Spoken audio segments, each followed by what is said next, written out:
2016. Je suis parti en Malaisie, à Kuala Lumpur, à Singapour et puis en Chine, plus précisément à Guangzhou.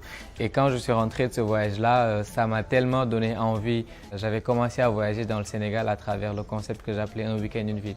Donc tout ça a fait que je ne me retrouvais plus à être moi-même quand je me suis posé au bureau en train de travailler et faire du 8-17. Donc j'ai tout bonnement décidé de démissionner pour prendre les routes du monde. Je m'appelle Ziggy Faye et Travel Ziggy sur Instagram, je suis sénégalais. L'amour de la culture sénégalaise m'est venu tout naturellement, je pense, parce que j'ai eu la chance de grandir entre Dakar et Toukar. Et donc, c'est un village où vraiment il y a plein d'événements culturels, traditionnels qui se passaient là-bas. Et du coup, ça m'a donné envie d'en connaître davantage, non seulement par rapport à la culture sérère, mais par rapport à toutes ces cultures-là aussi qui font la beauté du Sénégal. La transition s'est faite de manière très naturelle parce que logiquement, si tu décides d'arrêter quelque chose, il faudrait que tu fasses autre chose pour remplacer cette chose-là.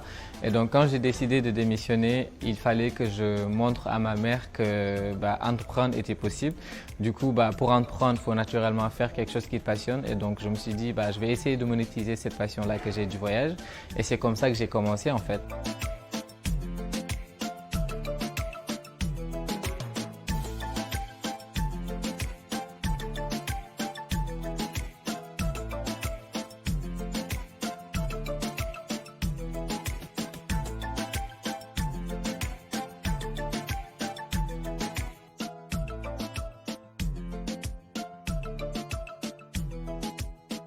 Lors de ma première excursion organisée qui était payante, j'étais animé par un sentiment de fierté et un sentiment d'aboutissement, si on peut le dire comme ça, parce que je ne pensais pas que c'était possible. Je me suis lancé parce que c'est quelque chose que je voulais faire, mais je ne savais pas comment ça allait prendre forme.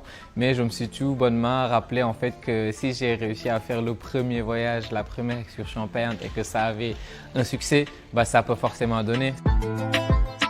Quand je venais de démarrer ce projet-là, c'était un combat plutôt local parce que je voulais créer chez le Sénégalais l'envie de voyager dans son Sénégal, comme je l'ai fait moi-même. Aujourd'hui, vraiment, la clientèle, elle est mixte en fait, très cosmopolite avec des profils très diversifiés qui nous viennent du Sénégal, de la Côte d'Ivoire, de la France, des États-Unis, d'un peu partout. Les déceptions que j'ai eues depuis que je suis entrepreneur dans le tourisme vraiment sont nombreuses parce que c'est compliqué.